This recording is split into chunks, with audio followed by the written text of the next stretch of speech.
সরকার হাতটি ধরে জিজ্ঞেস করবে, আরে তোর বিজেপি সরকার কেন টাকাটা দিল না? আজকের আমার খেটেছি, আমরা 100 দিনের কাজের টাকা পাইনি, ঘরের টাকা দেয়নি।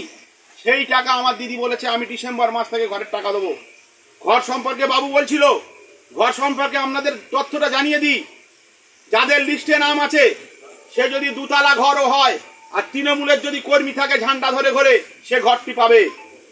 আর যার ঘর ভাঙা ঘর, তৃণমূল করে না, বিজেপি করে বা অন্য দল করে, সে ঘর দেবো না। এই কথা দিয়ে গেলাম আপনাদের আজকে, পরিষ্কার বলে দিচ্ছি। কাল 4 দোকানে বলবে বাবু গাজী এরম বলে গেছে। এবং লক্ষ্মীর ভান্ডারটাও বলে যাই, বাড়ি বাড়ি আমাদের যে নেতৃত্বরা যাচ্ছে, বুথকর্মীরা যাচ্ছে আপনাদের কাছে পৌঁছে দিতে, একটা পার্স পিচ্ছে দেখবেন লক্ষ্মীর ভান্ডারের পার্স টাকা রাখার জন্যে। আগামী দিনে যাদের কাছে এই পার্স থাকবে না তারা কিন্তু লক্ষ্মীর ভান্ডার পাবে না, একদম বলে যাচ্ছি আজকে। এবং আমাদের সার্ভে লিস্ট হচ্ছে, বাড়ি যাচ্ছে, সার্ভে লিস্টও হচ্ছে যে কারা লক্ষ্মীর ভান্ডার নিচ্ছে আর কারা পাচ্ছে না, তাদের বাদ দেওয়া হবে আগামী দিনে, বলে গেলাম। ভয় করবেন কেন? পঞ্চায়েত আমাদের, বাবু বলছিল পঞ্চায়েত আমার, পঞ্চায়েত সমিতি আমার, জেলা পরিষদ আমার, এমএলএ আমার, এমপি আমার। বিজেপি কোত্থেকে দেবে? আমি যদি পঞ্চায়েতে থাকি 5 বছর, কথা দিয়ে যাচ্ছি আপনাদের 5 বছরের টুসি একটা কাজ পাবেন, আজকে কথা দিয়ে গেলাম আপনাদের। সে একটা কল সারানো হতে পারে, সে একটা রাস্তা সারানো হতে পারে। হ্যাঁ, হ্যালো, না ওখানে রেখে এখানে চলে আয়। সে একটা রাস্তা হতে পারে, সে একটা কল হতে পারে, যে কোনো জিনিস সার্টিফিকেট পর্যন্ত।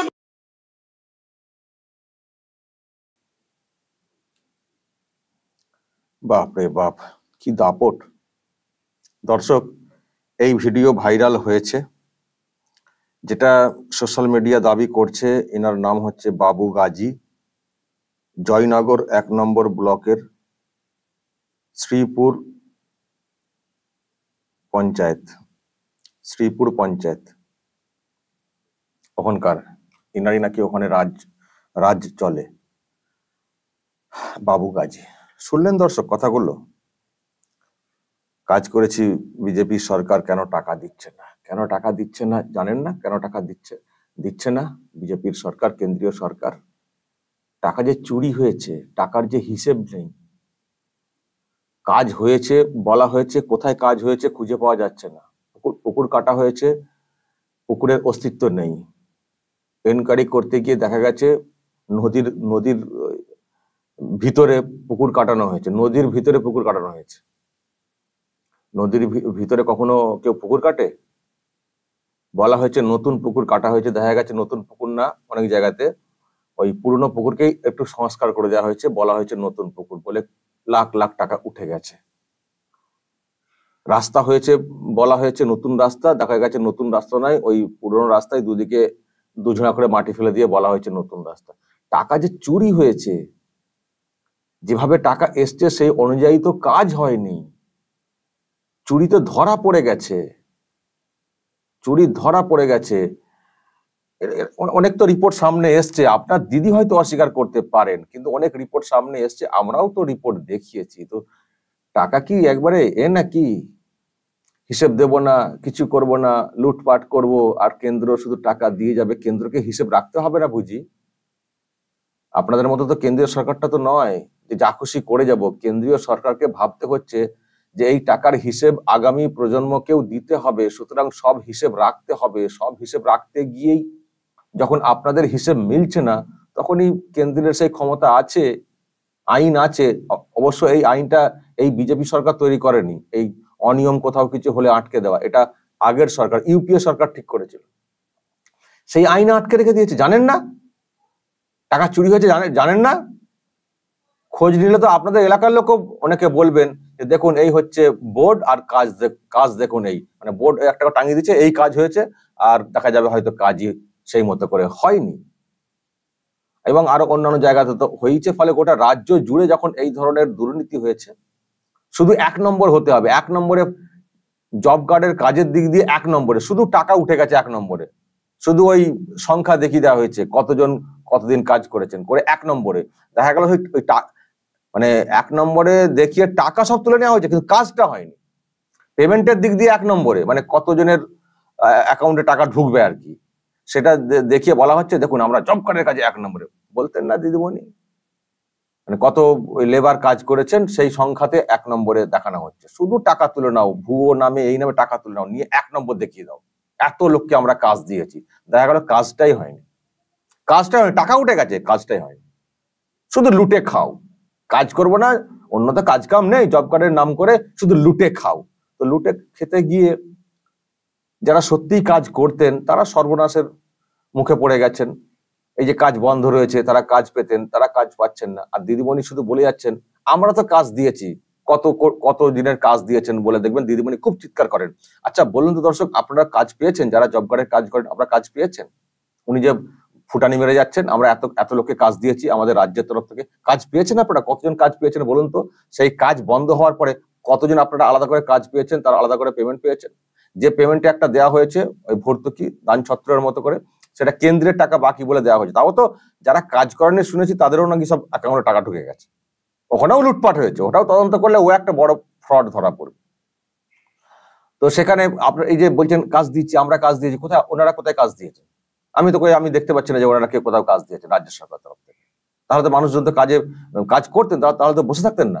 এই যে বসে আছেন, কেন্দ্রের যে কাজ আসছে না, এর জন্য দায় কার জন্য আজকে সাধারণ মানুষ কেন্দ্রীয় কাজ থেকে বঞ্চিত হচ্ছেন? কার দায়?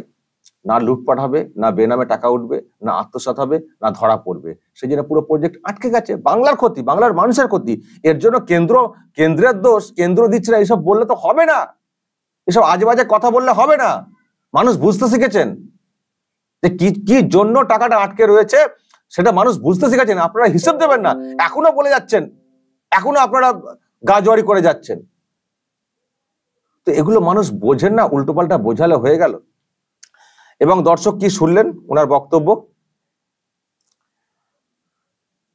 যদি কারো দোতলা বাড়ি থাকে অথচ তিনি তৃণমূল কংগ্রেস করেন, তিনিও কিন্তু সরকারি আবাসের টাকা পাবেন। আর যার ভাঙা বাড়ি কিন্তু তৃণমূল কংগ্রেস করেন না, তিনি টাকা পাবেন না।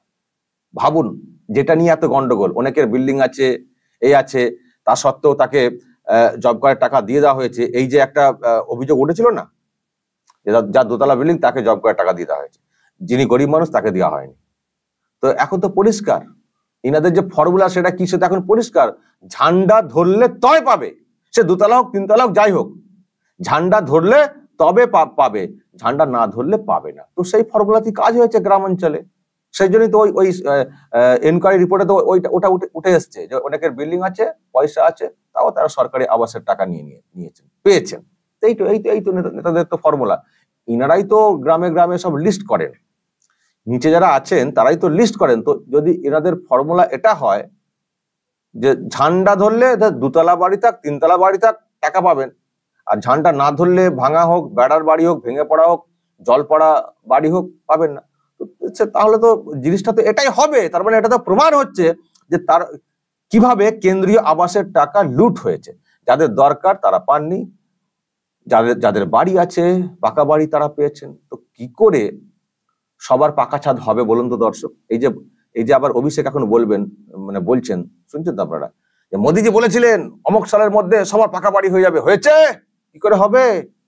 এটা কি করে? এই তো মোদিজি তার ডিরেক্টলি কাজ করছেন না, মোদিজি বা কেন্দ্রীয় সরকার টাকা পাঠাচ্ছে, আপনাদের রাজ্য সরকারের মেশিনারির মাধ্যমে কাজ হচ্ছে। তো যারা কাজ করবেন, যদি তারা এই ফর্মুলা ভেবে কাজ করেন যে ঝান্ডা ধরলে তবে টাকা, না হলে হবে না, ভাঙা বাড়ি থাক যাই থাক, তো কি করে সবার মাথার উপরে পাকা ছাদ হবে? এ তো পাকা ছাদের উপরে পাকা ছাদ হচ্ছে। যাদের মাটির ঘর, গরিব মানুষ, তাদের মাথার উপরে ছাদটা কি হবে? এই তো আপনাদের বাবু গাজীদের মতো নেতাদের কথা বা তাদের ফর্মুলা। তো এই হচ্ছে অবস্থা দর্শক। বলছেন একটা করে পার্স দিচ্ছি, লক্ষ্মীর ভান্ডারের টাকা এই ভোটের সময় সব দিচ্ছেন বাড়ি বাড়ি, হ্যাঁ, একটা করে পার্স, ওতে টাকা রাখবেন। এবার যারা নিচ্ছেন না বা একটু অন্যরকমের মনোভাব ব্যক্ত করছেন, তাদের জন্য টাকা পয়সা আটকে যাবে, যেটা আর কি পার্টস যারা নিচ্ছেন না আর কি দিচ্ছেন, বা ওরা বলছেন যে আমরা সার্ভে করছি, নাহলে মোদ্দা কথা, তৃণমূল কংগ্রেসের ভোট না দিলে লক্ষ্মী ভান্ডার টাকাও আটকে যাবে, দেওয়া হবে না, এটা পরিষ্কার কথা আর কি, বোঝাতে চাইছেন ঠাড়ে ঠোড়ে। তার সঙ্গে বলছেন যে কোথায় ওরা কাজ করবে, আমরা তো 5 বছর থাকবো, আছি তো 5 বছর, পঞ্চায়েতে তো আমরা আছি, আমাদের এমএলএ, আমাদের এমপি, বিজেপি কি করে কাজ করবে? কোনো কাজ দেব না, সার্টিফিকেটও দেবো না। লাস্টে ওটাই বলতে চাইলেন, খানিকটা কেটে গেল কথাটা।